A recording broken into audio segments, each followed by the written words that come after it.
causing trouble, isn't she? Yeah, we got to wrangle her in soon. But, I can tell you where it came from. oh, all right. What's up, buddy? Hey man, it's she posted the video of Sid Banks, the going home video, Ah, that's right. and it was under that video. Oh, right. cool. That's right. She had posted going home and that you can control thoughts. Thanks for the reminder. Who was that? Nicholas? Yeah, it was me. Hey, cool. Great. Looking forward to this. Awesome. Maybe we'll find the post. But anyway, not that it matters. This will come alive here, but it certainly seemed to come to life when that thing got posted, and then. Yeah, we'll see. We'll see how this comes to life. And I hit the record button. So let me kind of introduce or set the table about this conversation. So, as Nicholas pointed out, that Bria had posted a video about Sid Banks' video called "Going Home," and the idea was that some people are saying you can choose your thoughts, some people are saying you don't choose your thoughts. And I thought it'd be an interesting topic, but before we begin on that, I want to kind of address a bigger picture that I think is important to discuss before we get into the weeds. The first thing is, there's something that I think is going to be extremely useful is when you get into these kind of conversations, when we start getting into the thick of it, something that I always consider is it useful or is it truthful? Okay, is it useful or is it truthful? They both have their place. Okay. Now, when we're talking about can we choose thought, can we not? What did Sid say? What did this person say? What is non-duality? We're kind of looking for truth, and I don't know if we're ever going to get there, but that's okay. Because the point of this is that if you leave this conversation going, I'm even more confused, and it's not useful for you, throw it out. Like, that's another option that we have. And I see so many people in our community that are waiting for the truth, and they won't go and coach. They won't share the principles. They won't go out there and do whatever they want to do because they're so afraid that if they don't tell the truth out there, then they're screwing this up. And the truth of the matter is, if you find something useful in this conversation, then that's yours to keep. That's what you can go home with. That's what you can use and do whatever you want with. If you don't know what the truth is, then don't worry about it, because I don't either. And so I'm going to lay it out like that because I don't want people to come on this call thinking me, Dominic, if Phil decides to jump on this call, or whoever else wants to join us, that you're not going to pass the test if you don't say the right answers, right? And so that's something that I wanted to share. And the reason I did this is because this idea about choosing our thoughts, not choosing, is not my expertise. So I'm going to just kind of make up what I've seen that's been useful for me. And Dominic, I feel like has a lot more, has a deeper understanding on this. So, we'll see where it goes. But I wanted to point that out before we go any deeper, because I don't want this call to end and people saying, well, Dominic isn't right, or Phil said the wrong thing, or Mir has no idea what he's saying, which is probably closer to the truth than anything. But the point of it is leaving this conversation saying, that was some good food for thought. I'm going to think about it, and I'm going to see what I see with this conversation, and the stuff that was useful to see, I'll explore it even deeper. So does that make sense for everyone on the call? Is that fair to start this conversation off with? Okay, cool. Great context. Yeah, thank you. Thank you. And for those that are in my VIP group, you kind of know what I just did. So if you guys are on there, you guys know what that was. Anyway, Dominic, you want to start this conversation? All right. I think too that as I thought about this, you're right. You could get into this whole, like the truth, or do I agree with this? Do I not agree with this? Like, you can run off in all these directions. So once again, I think the other thing in the context is that when Amir and I, were encouraged, because that post came out, and then we were encouraged to have a Zoom about this. When he and I discussed having a Zoom, we said, well, if you look at that post, it's the whole community seems to be, quite engaged and have things to say about this. So we wanted this call to be like that. And, we're happy to sort of start up this conversation one more time live, right? As opposed to writing back and forth, but really would rather have this sort of be as interactive as possible. Well, maybe I'll say something that I thought of kind of coming into here. I think part of what makes this confusing and a bit of a question about do you have choice? Do you not have choice? Where did the thought come from? Did you have a choice about where the thought, like all of that thing, is that the thing is, who is it that you are talking about when you say, do I have a choice? Who are you talking about that has a choice? Because that's actually, I think, what can help clear it up. And I've tried to think of metaphors, and please remember that metaphors are not perfect. They're going to have flaws to them, all of that stuff. But, and Amir, I was thinking about you. We can think about anybody. But Amir is a guy, he's a professional coach. He's got a group. He does volunteer work and whatever. And he's an entrepreneur who owns restaurants, right? Now, let's say that the whole world is Amir. And this is easy for me to do because I, to some extent, think the whole world is Amir. But let's just pretend. So the whole world is Amir. And then Amir, who is all potential and possibility. So, the one consciousness of all, right, focuses himself as a restaurant entrepreneur. Now, which is, in fact, one of the things that he does. He focuses himself to be Amir, this restaurant entrepreneur. He is also focused as Amir, the dad, and whatever. Now, notice the way I said that. I just separated Amir, who is one thing, and I've just separated him into many things. Let's take one of those, and you get Amir, who is the restaurant entrepreneur facing this restaurant, which, by the way, he invented as well. Again, he's the one. He's making it all up in his thought. He's created this restaurant and what it is and the whole business. And now you put, created within that is also Amir, the entrepreneur and owner. And now Amir is faced with choice. And the question is, does Amir have choice?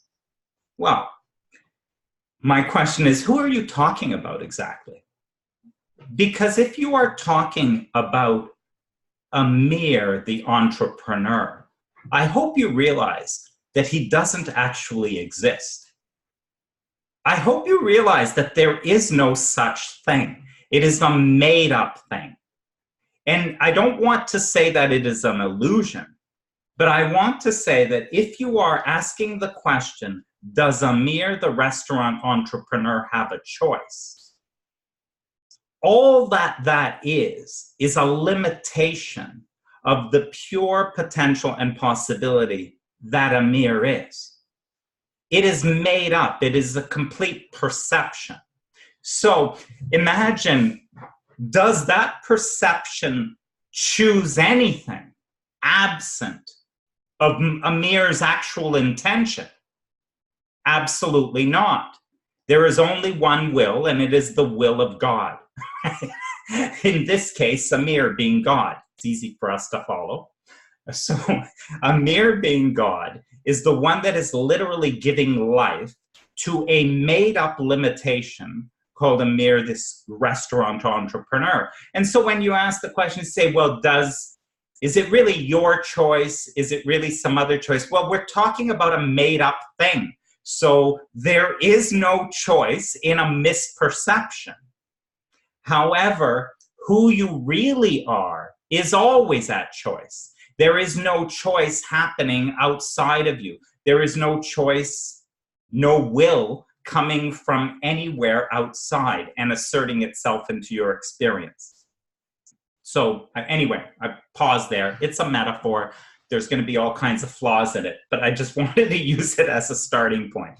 So let me see if I'm following too. So is that like, from your point of view, like if I'm going to it's like if I'm going to travel from point A to point B, as I'm walking, why this metaphor came to me, as I'm walking, the path is being created as I'm walking because I'm the, how do I put this? I don't know why that came to me when you're saying Amir the entrepreneur, Cool. but it's in a way, the cement and everything that's around me starts to pop up as I'm walking in that direction. If I make a left, if you want to talk a left, then a new path gets created.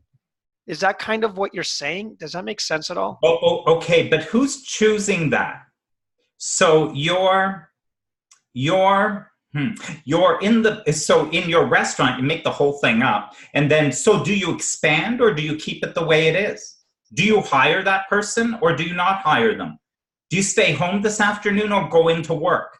Who will make this choice? Whose choice is it?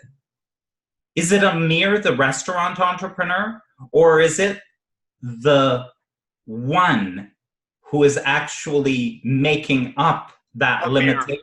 the restaurant owner. Right. Now, but it does, now here's the thing about it. Amir, the one, is indifferent. Amir, the one, has no preference. Amir, the one, is all of that. The only preference that can arise is as you limit who you are into Amir, the restaurant entrepreneur, now you experience something. And within the made up experience, there is now choice. There is now new things that can be created. You can hire people or not hire people. You can expand or not expand. Amir, the one, has no preference. It is only in the made-up game that the preference arises. So the choice happens there. And now, is it the made-up character making the choice? Well, the made-up character can't make a choice. It must come from all of who you are. It cannot come from an illusion or a misperception of who you are. So then, I mean, that's the actor metaphor, right? The actors are making choices in the movie, but they're not choices, from the person that made the choices is a director, so to speak. Although in the movie when we're watching, it looks like they have done what they've done because that's what they chose to do. So if that's the case, then do we have no other option? Then as an entrepreneur, if I show up as an entrepreneur, is that from your point of view, I have no other option than what I'm going to do as the entrepreneur? As the entrepreneur, it is all of you focusing and choosing in your made-up limitations. Focusing and choosing. Focusing and choosing in the made-up limitations. You are writing a story, and you are this character. And so then, why there's a debate is to say, well, does the character have free will? Yeah, sort of. Not really. It's the author who's deciding, but there's no difference. This is the part. You can't separate the two. There's no such thing as the character without the author that's writing. So we only get confused about this free will or free choice because we misperceive ourselves as something separate. We are God expressing into 7 billion animals and others, but we are God expressed. I'm God expressed as me and experiencing as me. And from this perspective, I choose anything I want. Now, is it me choosing? God choosing through this perspective. I'm going to take a different angle in a minute, but before I do, I don't know if Phil or anyone else wants to say something. I'd love to chip in if I may. Then. Yeah, for sure. Because what I notice is that I love the metaphor, but I guess I notice that it's heavily, and it has to be heavily laced with belief, what we believe to be true. And the question, the deeper you go into this question, inevitably you get to the point where you're trying to answer the question, who or what is God, and what does God do? Where does God end anywhere or not? And you said right at the end there, Dominic, that there is only one will, the will of God, and so the explanation is based on that as a fundamental belief or truth. Right on. Yeah. Yeah, and I think that's how we can end up debating that. So that's why I love what you said at the beginning, Amir. Like, just take a step back, because the reason I asked a question in the main group, like, because I was genuinely curious, what's the fascination really with wanting to know? And that still fascinates me. And I was really amused that even in that question, there were very few answers. There was still that tendency to try and dive into do we or don't we have this free will? Are we choosing all that, rather than just thinking, well, I'd kind of like to feel better. I feel like I might feel better if I knew the answer to this. There was only a couple of three answers that were coming from that place. But I offer, like, how I can get it from, like, if everything that's happening is God's will, then I can offer perhaps a different metaphor. And then I can also offer a different starting point and a metaphor from there. So if everything's happening as God's will, to me, one way that I would describe that, using Amir as an example, being an entrepreneur, a restaurant owner, is like, if I'm talking to somebody, I'm suggesting that that's made up. And this, I think, is really important when we're talking to people we want to help, who perhaps aren't so obsessed with this understanding as those of us on this call might be, right? But we just plainly want to help them. I might suggest to them that Amir, as a restaurateur, is not an entity. He's an activity. So there's life force, which we might be called spirit, God, that's running through this shell, this body. There's an activity going on, and part of that activity is Amir is running restaurants. So the activity doesn't get to choose. And what is choosing is the life force that's running through Amir. That's kind of a really simple way of describing perhaps what you said. What is it? What's that life force? What's that spirit? Well, we're going to say that that's God. Beautiful. I think that just like really that simple. If we make that, like, you are an activity. And when I've spoken about that, that's made more sense than suggesting to people, well, you're just made up. Well, it's like Amir is a mirroring. My metaphor stopped at Amir. I didn't go to God, and like I said, it's a made up as an Amir, as a microcosm of a macrocosm. It is Amir as all of it, choosing as an activity, restaurant entrepreneur. And so it is made up as that's chosen. But then the question is, does the restaurant entrepreneur now choose to expand the restaurant or not? You can see how ridiculous that sounds. Yeah, it is the activity choosing. It is Amir making up a restaurant entrepreneur that doesn't exist. It is only a limitation of all that Amir is. Amir is also a dad and a coach and whatever. Amir is all, right? But for the purposes of running his restaurant, he may find it more useful by being focused as the restaurant entrepreneur. And then within that focus, choices are available.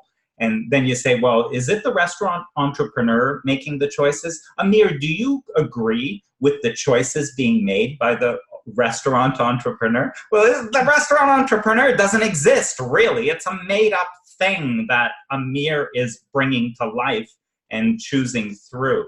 And the thing is that it is in the experience of the limitation that the choices are even becoming options. Mm-hmm. Or there would be no choices. It would be in all of it. So it all is sort of essential to itself. Yeah. So again, that basically comes back to, well, what is Amir or what is God? So I'm going to offer like another starting point and I love to use an example of a seed, and I consider like how much intelligence there is perhaps. I mean, so this is where like a difference perhaps between spirit is your idea of God that there's some directing going on, if you like, or have we essentially dropped the drop of ink in the clear water and then that just expands into that pattern, right? Is that pattern being directed and controlled by something that we're calling God? So we take like a seed, perhaps a rose. I compare Amir to a rose. Compare thee to a rose. And you plant that in the ground. There's intelligence in that seed, which is going to have it, or is the intelligence in the seed? Perhaps there's just like how the question pops up. Anyway, assuming there's intelligence in the seed, the rose sprouts and grows. Oh. Yeah, it's okay. It's off now. Good. So the rose grows, and it's like it's one of the many things in there is like it's going to move towards the light, grow towards the light. So if something is in the way, you'll see like trees and different other plants that seem to grow through fences and what have you, right? Part of that intelligence is the growing, the process of growing, making the choice, is it part of the intelligence that was in the seed? Or is it being directed by something that's going on? And I don't know. Because I'm not claiming that I know who or what God is. But to me, that just looks like that's why this seems to be unanswerable without knowing what God is.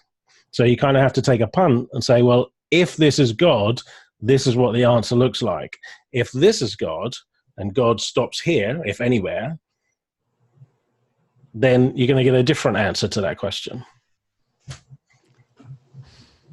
Cool. Who else wants to get in on this? I have a, anyone else want to get on? I'd love to hear. So just to Renata has said, is this a philosophical or theosophical perspective? And again, going back to the beginning, we're just Dominic's coming in as, like we said, like we're all talking from this point of view of who we're showing up as right now. And it's for me and for everyone else that joins us, it's for me, it's just fun. Is this going to be like, now that we're talking about this, my life may or may not change? I don't know, but it's just a conversation for me. And it's just something that I've been thinking about, and I thought it'd be fun to have people on here. So yeah, no need to look too deep into this conversation unless you want to. But what I was thinking about is, and this is going way different than what you guys are talking about, maybe, is, and I'm going to try to bring it to something that's been useful for me, where it's not getting like philosophical, is when I'm hungry and I eat, how do I know when I'm full? Like, what's telling me that I'm full? Is it me? Or is it an awareness that comes through me that says, now that I'm aware, I need to stop eating? Because there's times where I'm watching TV. My daughter does it all the time. She'll watch TV and she's stuffing her face and she'll go, I have a tummy ache, because her awareness wasn't there for her to know that it's time to stop eating, right? So there's a component that I think is really valuable. And I think the principles point to this is it's not a matter of choosing, because I don't get to say now, I choose to be full now. It fills me up when I'm nourished, right? In the same respect, I think thoughts are like that. I don't think we choose our thoughts, but with this understanding and this level of awareness, we know when we're nourished and we're not. Not that we choose to be nourished. And that's where I think the mistake is when people say, well, of course I choose to be happy. Well, if you choose to be happy, well, why would you choose to be upset in the first place? You don't choose to be upset because thought, and here's where I think we make a mistake. We think thoughts are like here's one thought, here's the next one, and we put them into chunks. Just like when we go to the doctor and he says, we need to look at your hand, but where does the hand start and when does it end? Does the hand start here? Or does it start here? Or does it start here? Or does it start here? We have to arbitrarily make it up because it's useful when we go to the doctor to say my hand hurts. So he will assume you're talking about somewhere around this area. but there is no distinct idea of where an actual hand starts or when an elbow starts. And all of a sudden you start to go, well, maybe the hand is part of the arm, which is, okay, the whole thing must be the hand at that point. In the same respect, thought, in my opinion, works the same way. We make up when sadness has stopped and now we're feeling better. But when did it actually stop?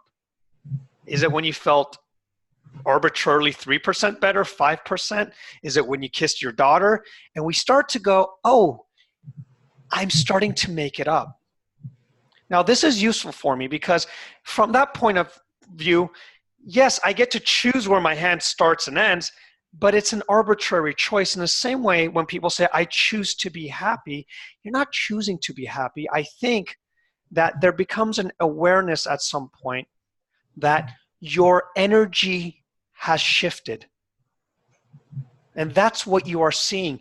And as your energy shifts, you start to notice, ooh, I'm feeling better again. Ooh, I'm feeling. Now that is where it gets tricky for me is, how am I even being aware of something that I'm a part of? I don't know that. I don't know how that works.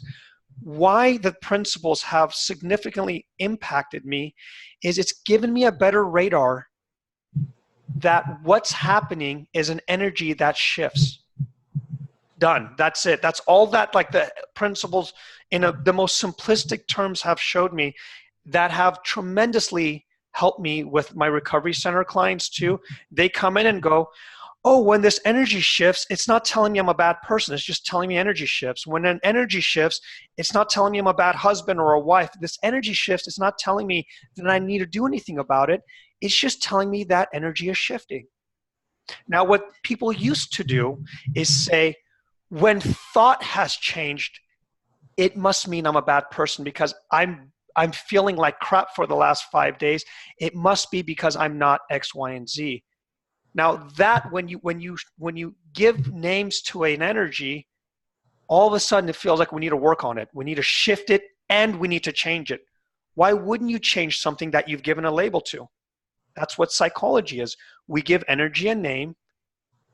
We don't like that feeling with that energy, so we say, let me change the name in hopes that the energy follows suit with it. Now, this may be completely off with what I'm saying, but I'm just curious from that point of view. And again, this is where I say, I don't know if this is truthful, but it's been fundamentally useful for me, because now it's not a matter of, do I choose my thoughts? It's it's not actually even relevant to me anymore. It's, am I available to see energy shift? And what does that do when I'm available to see it? I don't know. A lot of things happen. That's what the principles are to me. That's what the idea of it is for me. Not in the same sense as like meditation, where, again, notice what meditation says. Focus on your thoughts changing, right? So now we're going, oh, I'm thinking about a dog. Now I'm not thinking about a dog. Did I choose to not think about the dog? Now we're looking into the form of what this energy is creating, which to me is I guess it could be useful too in that sense, but I'm not sure if any of this made sense. This is like the deepest I'll ever go with this stuff, because I'm very, very stupid when I share the principles, but that's what I've seen, at least for me. So if anyone else wants to chime in.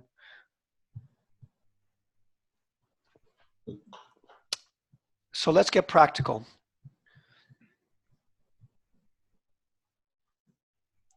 Yeah, I'd love if there's any questions or you have buts or something that. Yeah, there's what about conditioning? Is what Mary said.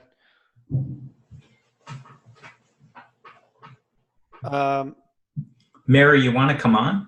Well, Arlene said I won that round, so I'll thank you, Arlene. I'll let no, she's so Renata.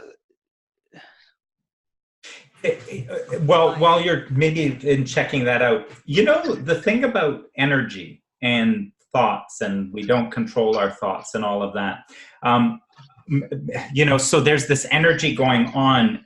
So it's only pure potential and possibility. And we have the opportunity to experience the expression of any of that. it's pure potential and possibility, and we have an opportunity to experience any of that we wish. And so when you talk about there's just an energy, so if I'm sad or I'm happy or I'm ecstatic or any of that, we might want to mute. Yeah, Mary, if you can mute yourself. There we go. Just hit mute all if you can. Yeah, hold on. I'm trying to get into.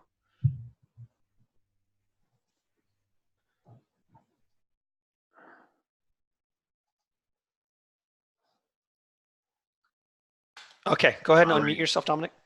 Yeah. So if there's this energy which is formless, pure potential and possibility, and then we talk about, oh, I'm sad. Well, part of what we know from the principles is I have focused on aspects of all that's there, and I feel or experience the aspects that I'm focused on. So there's thought, and I pick some, and I know I've picked some because I happen to be feeling sad, and so the only way I'm feeling sad is I am focused on the sad ones of the million that are in front of me as pure potential and possibility that I could select. And so then the question is, do I have any choice about what I'm focused on? Which goes to the question of, do I control thought? I have the same control over thought, as a surfer controls the ocean. I have that kind of control over thought, the same power over thought as a surfer has over the ocean. Now, someone like me who is not a good surfer watches a surfer and I go, that's not possible.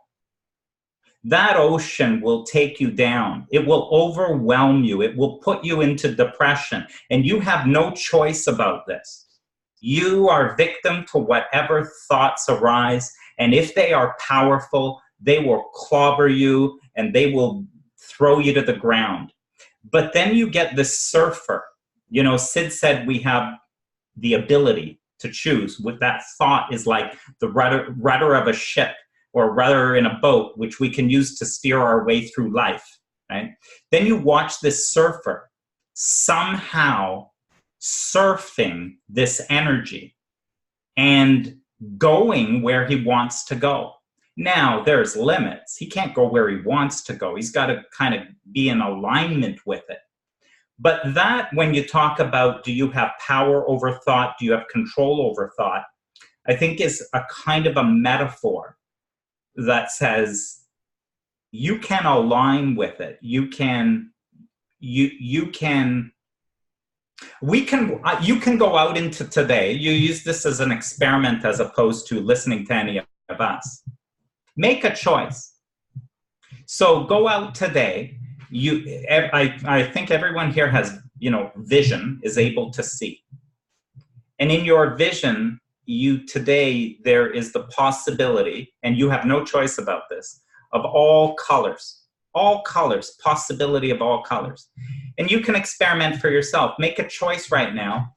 And throughout the course of today, choose to see red. Choose to notice how much red you have in your life. And don't listen to any of us. Just see if that makes any difference. Just see if you have that choice. Choose, intend that you will be present to and notice how much red there is in your life. And then just watch what happens. Then you don't have to listen to us telling, concluding whether you've got a choice or not. You'll just know for yourself whether you have any choice.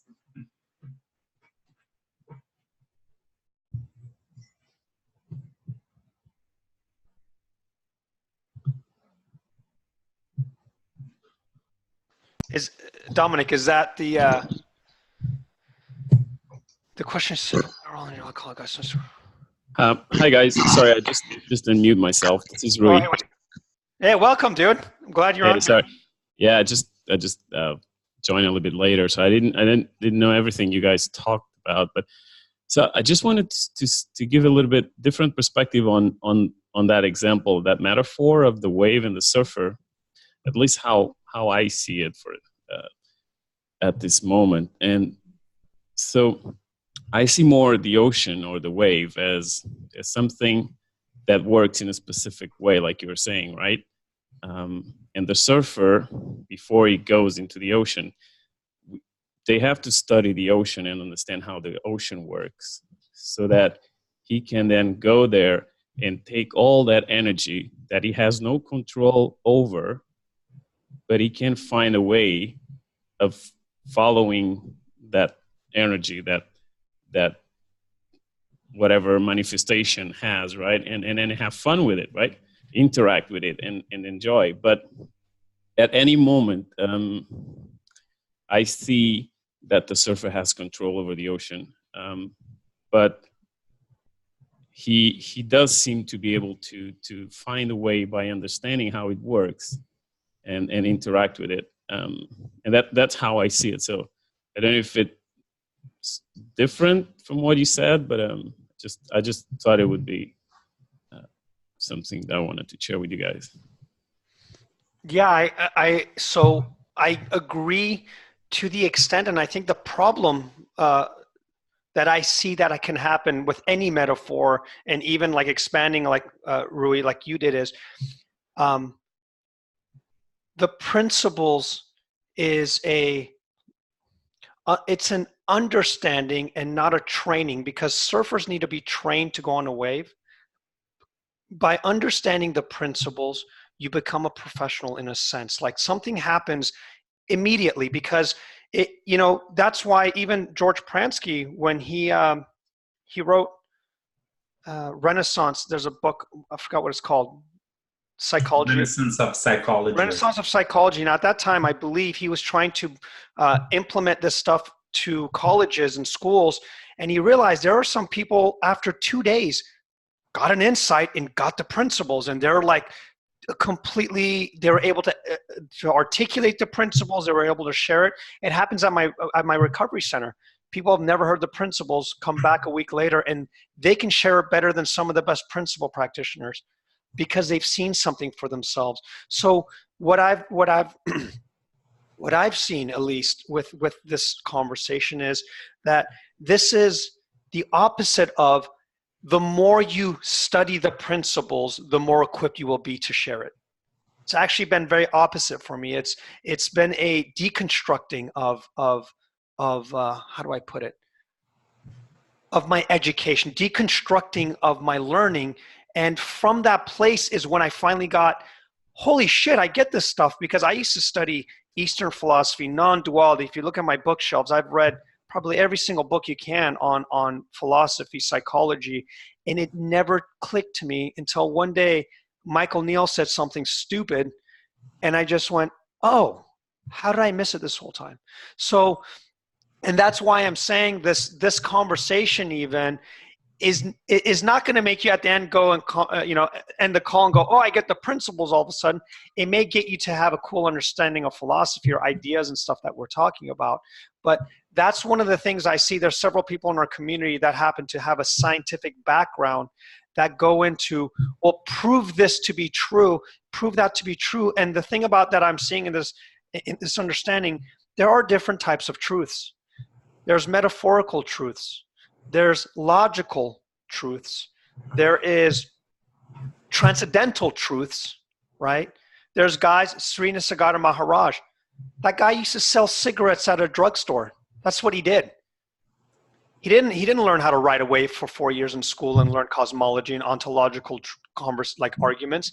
The dude was selling cigarettes, man. And he had this guy that he followed, and poof, now he wrote a book called I Am That, one of the biggest selling books, second after the Bible, on spirituality. So there's something beyond just learning how to ride a wave that supersedes getting this understanding, or any understanding, any understanding that's transcendental. And it turns out it's simpler than we make it, and it's much simpler than what we're discussing here. So that's for sure. So, but I'm launching a program this weekend called Ride the Wave. Is that my red? Ride the Wave. Yeah, that's right. Anyone that's interested? Yeah, the question. Go ahead. And the question before that by Lucy, I think too. The red example doesn't work for me because I believe that my interest in red means my brain will present red to me. So yeah, there's something important about that. What you focus on, you will see. So I'm depressed right now, and what can I do? I have a lot of anxiety, and since I don't control my thought, I'm going to wait around for a while, and I'm hoping that maybe blue will come along, maybe purple will come along, because I know I don't have any control. So this energy that I understand flows through me, I am victim to because it comes from outside of me, right? It comes from outside of me. Right away, we're in a misperception. So there is something I am experiencing coming from outside of me, of which I am not the source of, right? We're totally in a misperception right now. And here I am experiencing it, and I'm hoping it will change because I really don't like it. But there's nothing I can do. I guess I'll be depressed for as long as I be depressed. And then Lucy's comment here about, but you're saying just because I focus on red, I mean, I don't believe that, because if I focus on red, it just means my brain's going to be presenting red to me. So there's something about, well, if you don't like what you're seeing, why don't you look at something else? Because what is out there is the pure potential and possibility of all. And the only thing you're going to experience is that which you're focused on. Now, you don't like that which you're focused on because it's causing a lot of anxiety and worry in you. You actually could focus on any of it. You could focus on other aspects of it. You could focus on green. You can focus on purple. You can go out today and really look in any way you want. There is nothing out there but pure potential and possibility. It is your focus that turns it into anything. So without an intention, without a focus, just like experience what there is. But it's all coming from that. So I don't know if any, Lucy, can I just jump in? Sorry, yeah. I don't know, I suppose, I mean, if I was to say, well, I'm going to look at red all evening or kind of follow that instruction, first of all, there's things might happen in my life that will get in the way of me doing that. So that is outside of my control. And I think even my focus, who knows, I might have the thought in 5 minutes, this is a stupid exercise. Or I might have the thought, I'm really going to do nothing except this exercise. Or I might have the thought, I'm going to go out for dinner. Or, I don't know. I think I don't have a huge sense of, I can control everything, I think. And I suppose that's brilliant. I find that fantastic that I don't have that sense, because I just think, there's a bit of kind of weight. I don't know, Mike Neal used that metaphor. And look, I'm not able to debate this at the highly intellectual levels that are kind of being tossed around here. But I love that idea that, that if you kind of wait around, a fresh thought will come along rather than dwelling on the one that you're in. But even to know, to have that thought, well, I'll wait around and not dwell. There's a sort of I suppose that's what I mean by our conditioning. And because I wouldn't have known that idea until I learned about the principles and had that understanding that helped me kind of see, no, Mary, you actually don't have to do worry anymore, because you realize now that's crazy stuff. So I think that our conditioning there's a kind of a feed coming up from the bottom of our conditioning. That's my sense. And then there's this kind of, I suppose there's this deeper me behind it all that has a kind of a knowing now that I didn't actually have before, that that I don't have to believe all the kind of sludge, a lot of sludge that gets thrown up from the conditioning that I've grown up with, that we have zilch control, I think, over that stuff. And I was watching a Tim Hicks, I don't know if you've come across Tim Hicks, he's written a book about conflict resolution and neuroscience, and he kind of, he points out how brilliant our brains are at the conditioning. And I suppose the piece that I think is missing from all of that neuroscience, which is the big buzzword, is, hold on a minute, it isn't all just, we're not just a bunch of neurons. And I guess to me, that's the piece, that the principles is different to everything else. And the principles are non-duality, whatever you want to call it. It's pointing to that other kind of power or place or whatever it is. And I agree, it's not outside you, because we are that power, we are that.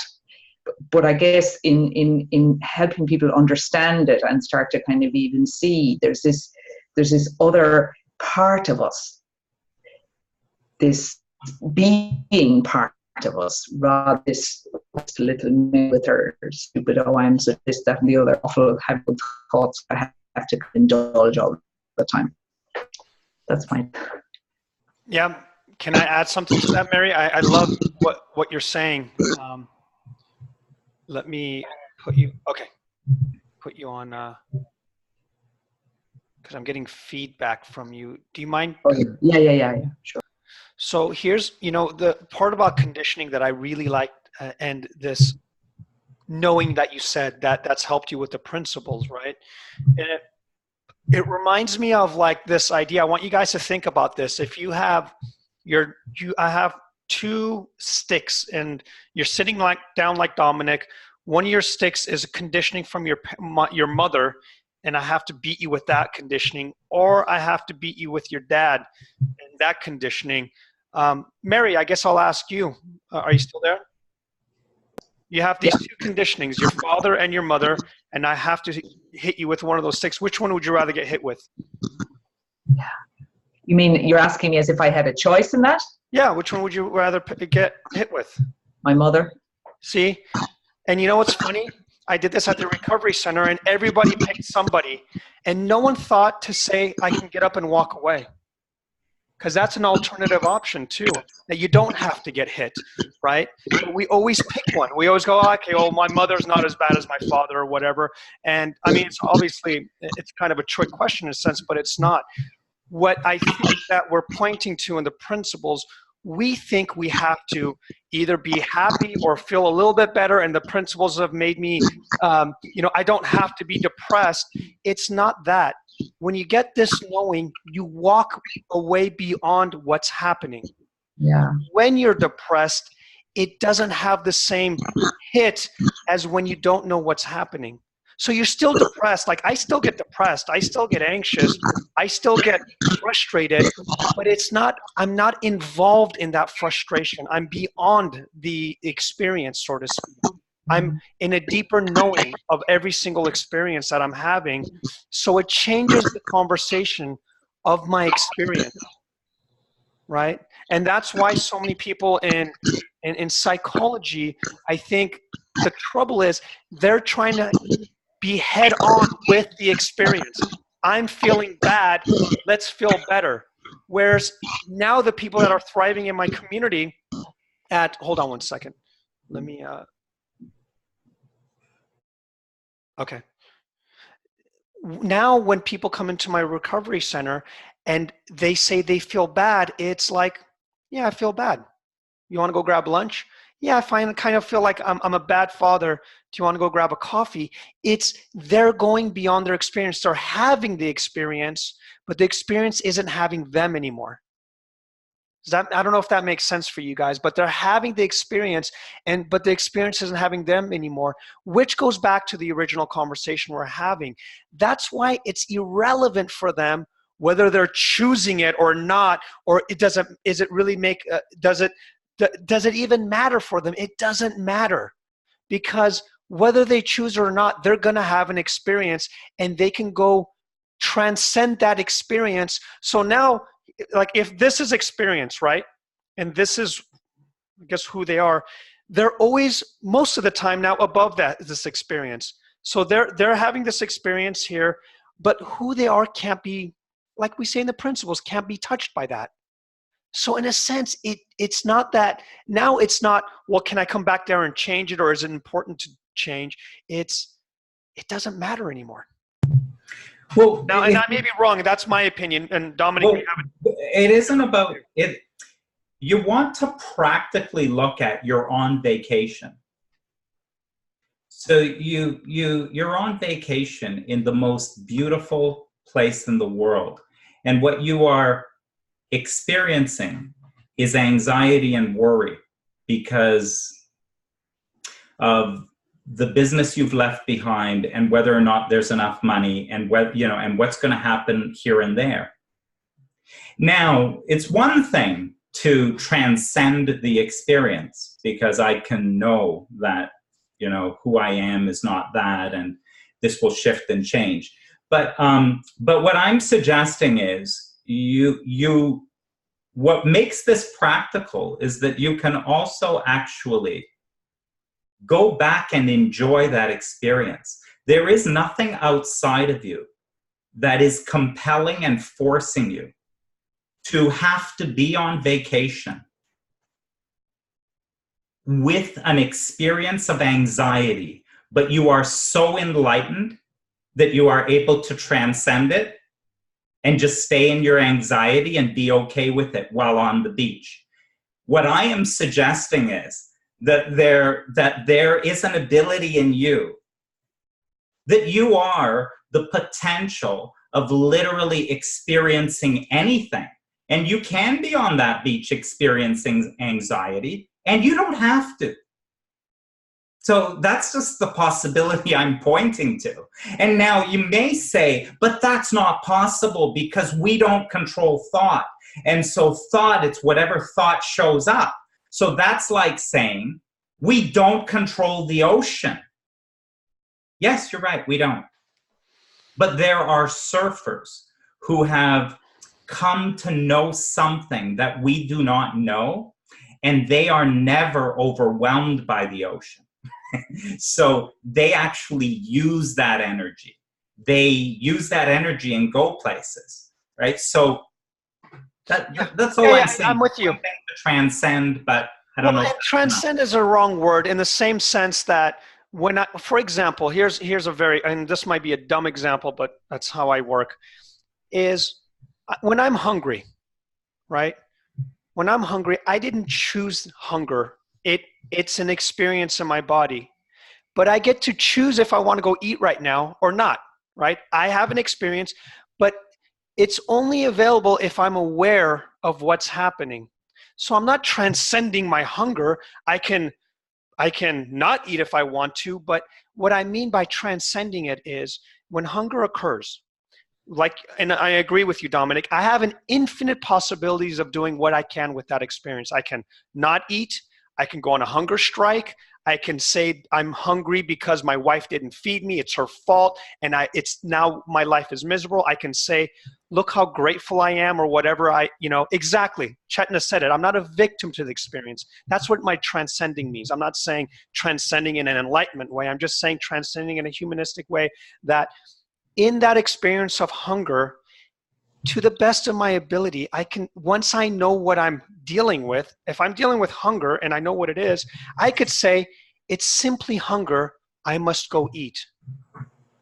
It's simply anxiety, I must go rest. It's simply depression, I must go be gentle to myself. That's one of the infinite possibilities of myself. The other option is, I am hungry, I must tell my wife that she should cook for me more often, or she's doing it bad. I am depressed, and therefore I must tell myself that I'm no good, and that's the kind of person I am. I am sad, and therefore the only way I can relieve myself is through alcohol and substance abuse. This is not a transcending in that sense.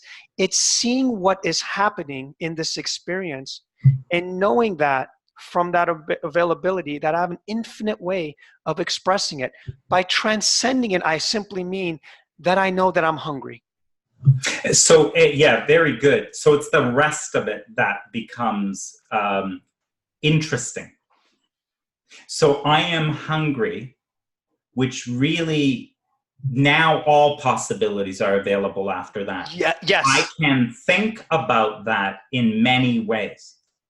Right. I am hungry, which it really points to how terrible my life is, because I can't even control my schedule and I end up not even being able to eat. And I don't know why I take on all these clients anyway and why I overbook myself. And, correct. Right? So I can correct. take that any way I want. And so, but the question is, oh yeah, but I had no choice. Like right now I'm all anxious and I'm beating myself up and I'm guilty, but I had no choice.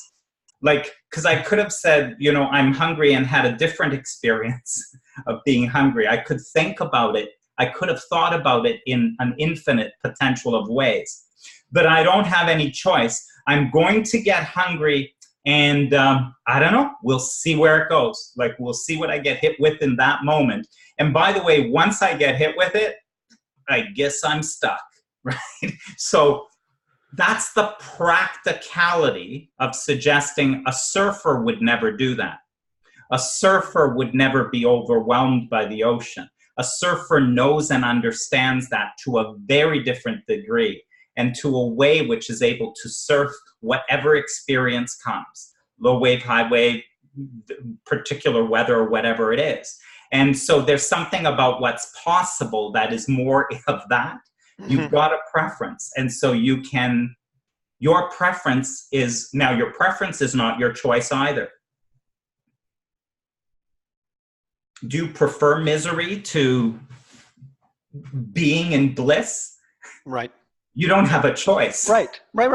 And I think that's what I'm trying to point to, is we don't, that is the choice we don't have, of misery or bliss. We don't have that. The only key that I see that goes beyond that is this awareness. And this awareness, to the closest that I've seen that has given me closest to this awareness, has been the principles in the most pragmatic way, is by the, this is how it works in the most simplest form, where when I'm hungry, whether that's, and I need to get nourished, I know what's happening, so I'll look for nourishment. In the same way, like the principles is the food for thought, is the nourishment that immediately, not immediately, is the gap between me feeling like my world is going to end to knowing the world will not end. It's just an energy that's going to shift.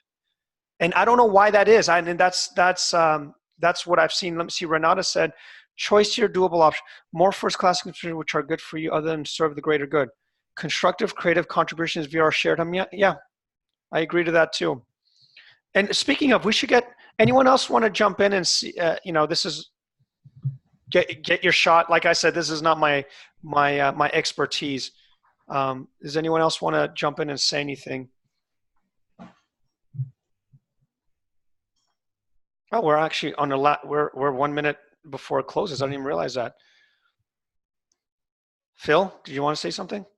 I'd just love to invite people to notice. Again, you're talking very much about awareness and how we can get caught up in debates. I know there was some side discussions like in the group as well about, oh, it's very noisy in here and stuff. And that's where I was coming from with my question, like, why do we really want to know this, whether we have choice or not? And it looks to me, whenever I dive into something, as to the reason why we're doing anything is because we believe we're going to feel better.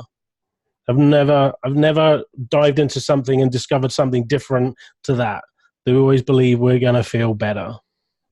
And what the principles has done for me is like brought me an awareness, and I can really catch myself of, I'm believing if I have the answer to this question, I'm going to feel better. There I am. I'm hoodwinked again into like this trick that I need to know. And the simplicity for me, that the principles, understanding the principles to me is, I don't need to know anything. Any experience, any feeling, any emotion, any experience is available to me. And we just fall into this trap over and over of attaching experience to something outside, be that a belief that's formed, right? That, oh, if I believe this, if it is like that, I can have this experience. I can feel peace, or I can feel free. And that's available. Freedom, peace, that's available. But I just invite people to notice where you're coming from when you're starting to inquire in all of this stuff. Yeah, that's brilliant. I love that. And any final words, Dominic?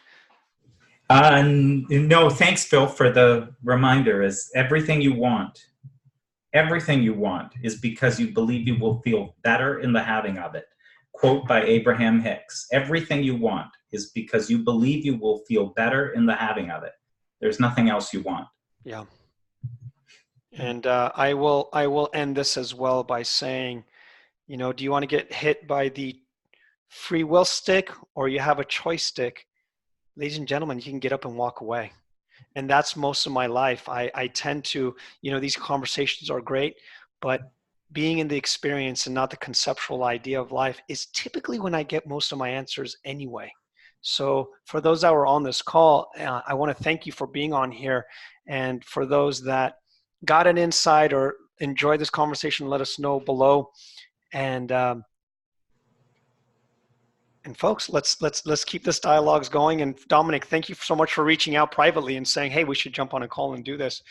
And I think we should do more of this with people chiming in and saying what they have to say, because I think this is really it's important, it's interesting, and I think people should have their voice out. Awesome. Yeah, thanks everyone for your participation. And yeah, cool. Thank you. Take care, you guys. Thank you so much. And as Rui said, we get seduced by thought, and sometimes my wife, depending on what she's wearing. All right, on that note, folks, we'll see you guys soon. Take care. Bye. Bye-bye. Bye. Bye.